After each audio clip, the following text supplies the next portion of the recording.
மதுரை மாவட்டம் மேலூர் அருகே பெட்ரோல் பங்கில் நிறுத்தி வைக்கப்பட்டிருந்த தனியார் பேருந்து காணாமல் போனது குறித்து சிசிடிவி காட்சிகளை வைத்து போலீசார் விசாரணை நடத்தி வருகின்றனர்.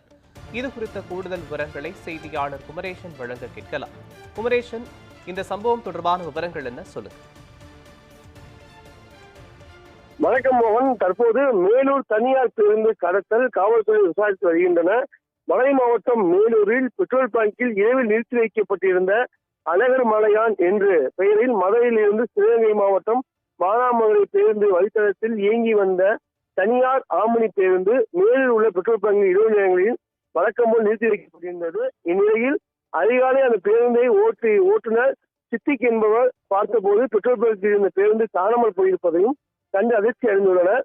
இது குறித்த பேருந்தின் ஓட்டுநர் சித்திக் மீது மேலூர் காவல்துறைக்கு புகார் அளித்து அடிப்படையில் மேலூர் காவல்துறையினர் சிசிடிவி காட்சிகளை வைத்தும் அடிப்படையில் அந்த பேருந்து கடத்திய மர்ம நபர்கள் குறித்து விசாரணை மேற்கொண்டு வருகின்றனர் மோகன்.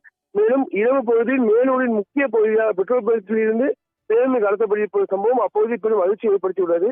தற்போது சிசிடிவி காட்சிகளையும் பார்த்துக் கொண்டிருக்கின்றோம். இது குறித்து மேலூர் காவல்துறையினர் தீவிர விசாரணையில் ஈடுபட்டு வருகின்றனர் மோகன்.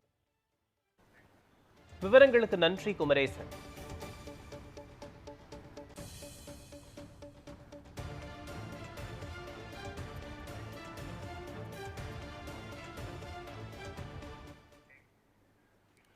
நரிக்குடி அருகே